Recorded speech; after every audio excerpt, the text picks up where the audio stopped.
All right, so if you're into RC cars, you definitely know the Tamiya Grasshopper, right? A real classic. Oh, yeah, absolutely iconic. And you probably know the popular mod taking the rear suspension from its sibling, the Hornet, and putting it on the Grasshopper. It's a classic upgrade. Really changes how the car handles Totally. Takes it from that kind of bouncy pogo stick feel. to something much more controlled, yeah. Hmm. Especially with CVA oil dampers. Exactly. But there's a catch, isn't there? That Hornet setup, it creates this tricky body fitment problem. It does. That sleek grasshopper shell suddenly doesn't quite line up. So what's the deal? Why does that happen? Well, that's what we're diving into today. Right, we've gone through like a stack of technical reports, the actual Tamiya manuals, loads of community forum posts and advice All the good stuff. to pull out the key info on this specific problem. So stick with us and you'll get the mechanical reasons and, more importantly, some solid, vetted solutions. Let's get into it. The core issue really is the design difference. The Grasshopper's got that simple, rigid rear axle. Makes it jumpy, but unpredictable. Yeah, definitely bouncy. But the Hornet, it uses what Tamiya calls a full floating axle. The axle moves kind of separately from the gearbox. Ah, okay. More articulation. Exactly. Plus those CVA oil dampers. It just transforms the handling much more stable, much more controlled. So the better suspension causes the body problem. How? It's a direct result of that improved geometry. The Hornet's upper shock mounts, they sit in a different spot, Right. and they have a wider profile overall, to handle that moving axle. Okay, so it's physically wider at the pop mount. Precisely. And it comes down to what engineers call tolerance stack up. Tiny differences adding up. And the culprit part is? It's specifically the BD2 brass bushing, Tamiya part number 9465107. It comes in the Hornet's screw bag D. The little gold tube thing. That's the one. It's a brass sleeve, about 4 millimeters outer diameter, maybe 6 to 6.5 millimeters long. And its job is? It lets the shock's upper eyelet pivot smoothly on the mounting screw. But the total width, the screw head, plus that bushing, plus the shock eyelet. Is just too wide for the Grasshopper's body. Exactly. It fouls the inside of that narrower ABS plastic body shell. Okay, so now you know why it doesn't fit.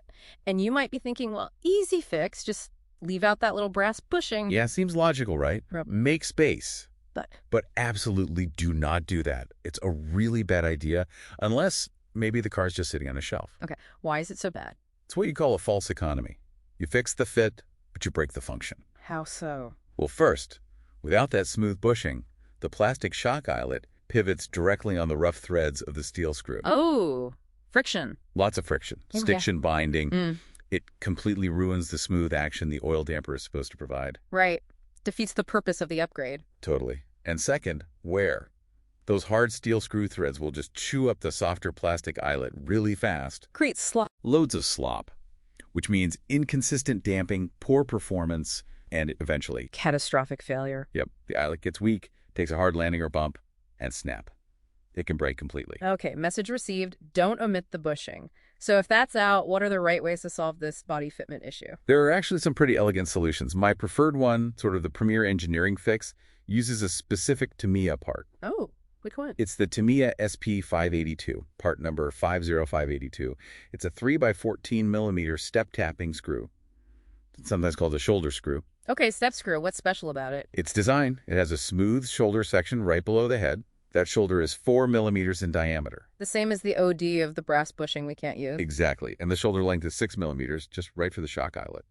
So this one screw replaces both the original screw and the problematic BD2 bushing. Ah, clever. So it provides the smooth pivot surface, but is narrower overall. Precisely. The head is usually narrower than the original screw and bushing combo, giving you the clearance you need. Plus, it's a genuine Tamiya part. Keeps things looking, factory. Nice. Any installation tips for that? Yeah, one good one. Use the hot screw technique, especially on older chassis plastic. Hot screw. Briefly heat up a spare sacrificial screw, same thread size, maybe with a lighter, just for a few seconds. Then carefully thread it into the chassis hole first. Ah, like pre-tapping it gently? Sort of. Mm. It softens the plastic just enough to form perfect threads without stressing or stripping the hole when you put the actual SP582 screw in. Helps with longevity. Oh, that's a great tip. Okay, so the step screw is a top choice in mechanical integrity. What if your priorities are different? Like maybe you really don't want to modify the original body. Good question. Hmm. For let's call them the preservationists, there's the non-destructive body lift. Body lift, how does that work? You use some spare parts from the Hornady to parts tree, Mm. specifically parts D1 and D7. They're usually included as extras. You use them as simple spacers under the rear body mounting posts. Just slip some on the posts before the body clips. It lifts the rear of the body just enough, maybe a few millimeters, to clear the shock mounts. Simple and totally reversible. Exactly. No cutting, no permanent changes. Ideal if you want to keep that original shell pristine. Okay, what about other ways? Like maybe someone wants the most vintage correct approach. Right. For the vintage restore, there's actually traditional body trimming. Trimming the body, but isn't that discouraged? Usually, yes. You But didn't here's hear? the thing. Tamiya themselves actually sanctioned this back in the day. It was part of their official hop-up option kit, number 53024 instructions. No way. Okay, so it's historically accurate then. It is. The key is to do it neatly. Don't use cutters that can crack the old ABS plastic. Use a small, fine file.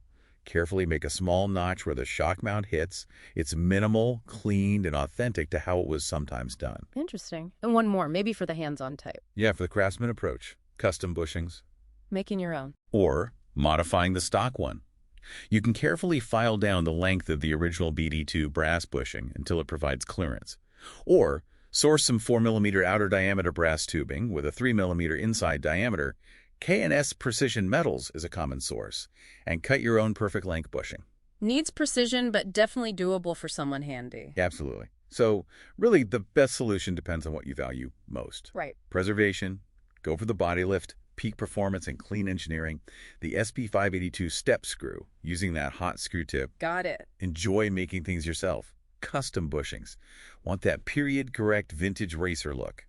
Careful body trimming is the way. That really covers all the angles. But the key thing, the absolute takeaway, is never, ever just leave out that BD2 bushing. never. It causes more problems than it solves.